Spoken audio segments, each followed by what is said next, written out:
Shalom, selamat siang. Saya Efrosina Tesalonika Triburi dengan NPM 2040704026, jurusan S1 Kebidanan Fakultas Ilmu Kesehatan Universitas Borneo Tarakan.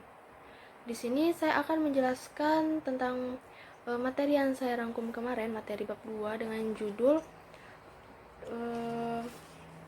relasi manusia dengan diri sendiri, sesama, lingkungan, dan Tuhan.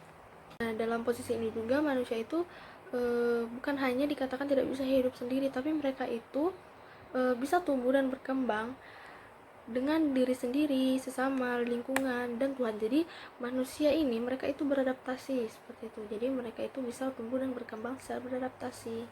Jadi seperti yang kita tahu saat ini, kita itu sering mengalami yang namanya pergumulan, persoalan, terutama itu dalam membangun relasi diri sendiri, sesama, lingkungan, dan Tuhan. Nah, jadi hubungan manusia dalam bangun relasi ini sering sekali dipengaruhi oleh cara pandang kita. Nah, dalam buku tersebut itu ada pepatah mengatakan, bukan masalah itu mengganggu Anda, tetapi bagaimana Anda memandang masalah itu. Nah, ini yang dikatakan oleh seorang filsuf yang bernama Epictetus. Berarti dalam hal ini manusia itu adalah makhluk sosial yang tidak bisa hidup sendiri. Kenapa dikatakan tidak bisa hidup sendiri? Karena yang pertama, manusia itu terkadang mereka menyepelekan masalah. Mereka tidak peduli dengan masalah apa yang mereka alami pada saat ini. Nah, contohnya, saya berikan contoh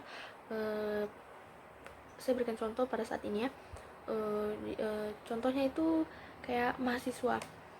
Nah, banyak mahasiswa yang menyepelekan tugas, ujian mereka, kehadiran mereka, sehingga mereka itu tidak mendapatkan nilai mata kuliah tersebut.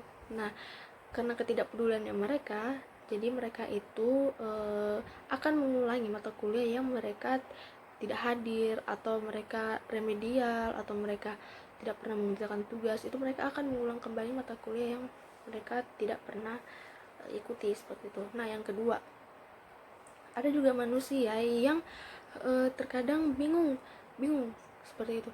Bingung kenapa? Bingung karena mereka tidak tahu bagaimana sih memecahkan masalah yang mereka alami.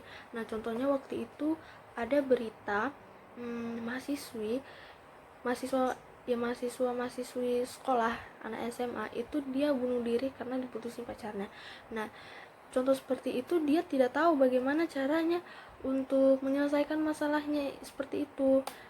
Nah, jadi mungkin karena masalahnya terlalu berat atau apa, jadi salah satunya cara agar dia hidup bebas, hidup tenang. Jadi dalam materi ini di sini ada 4 relasi hubungan manusia. Yang pertama itu hubungan manusia dengan diri sendiri, hubungan manusia dengan sesama, hubungan manusia dengan lingkungan, dan hubungan manusia dengan Tuhan. Nah, yang pertama ini ada hubungan manusia dengan diri sendiri. Nah, manusia itu diciptakan dengan segala kemampuan, akal budi, hati nurani, dan kebebasan Allah. Nah, Allah ini menciptakan manusia itu supaya manusia itu hidup demi kebahagiaan sesama. Contohnya itu kita bekerja bakti, terus kita bekerja sama, kita mengikuti lomba, terus kita menang. Nah, itu juga termasuk salah satu membahagiakan teman-teman kita. Terus dengan adanya nilai tinggi juga itu kita membahagiakan orang tua kita. Nah, itu contoh kecilnya seperti itu. Nah, tapi dalam hal ini kita itu juga sering sekali lupa kodrat kita sebagai anak Allah. Kita itu lupa sekali bagaimana apa sih kewajiban kita sebagai manusia, seperti itu.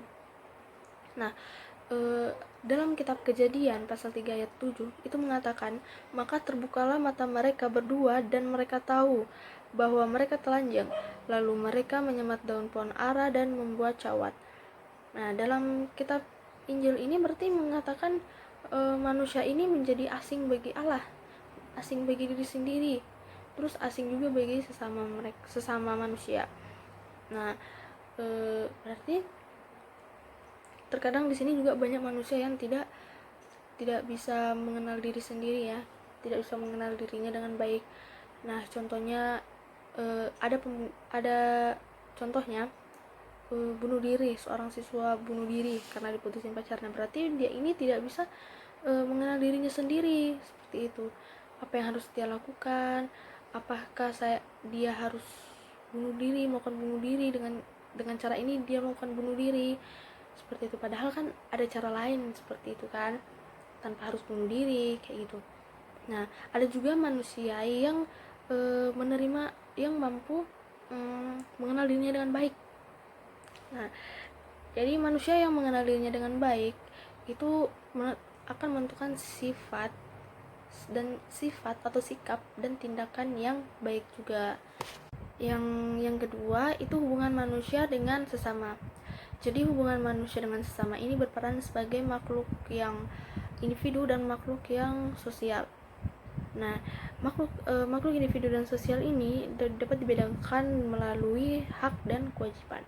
Nah, jadi secara umum hubungan antara manusia merupakan suatu kemampuan untuk mengenal sifat, tingkah laku ataupun perilaku manusia, di mana proses interaksi antara manusia agar tercapainya kehidupan yang serasi dan selaras.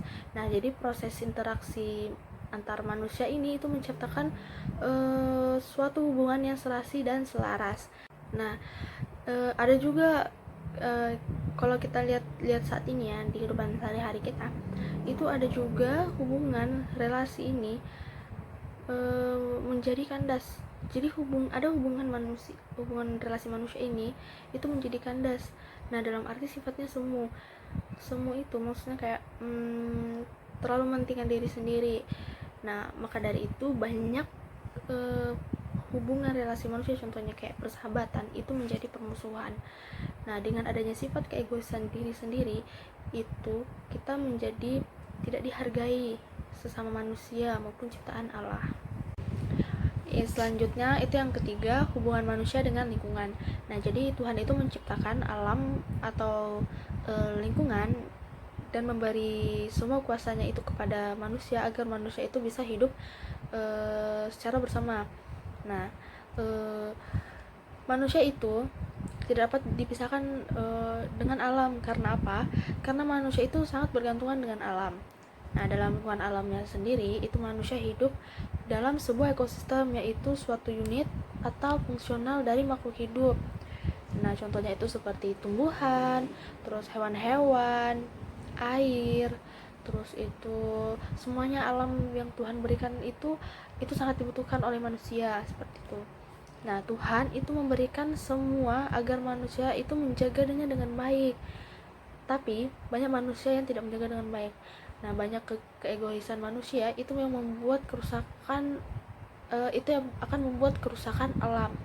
Nah contohnya itu penebangan pohon itu kan bisa dijadikan untuk alat perabot-perabot, bisa dibuat perabot-perabot kebutuhan manusia, lemari atau apapun. Nah itu kan dengan adanya penebangan pohon itu akan membuat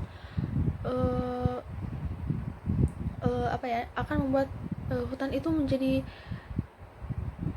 kosong seperti itu. Jadi mengakibatkan kerusakan alam. Nah akibatnya itu terjadilah banjir, terjadilah tanah longsor seperti itu.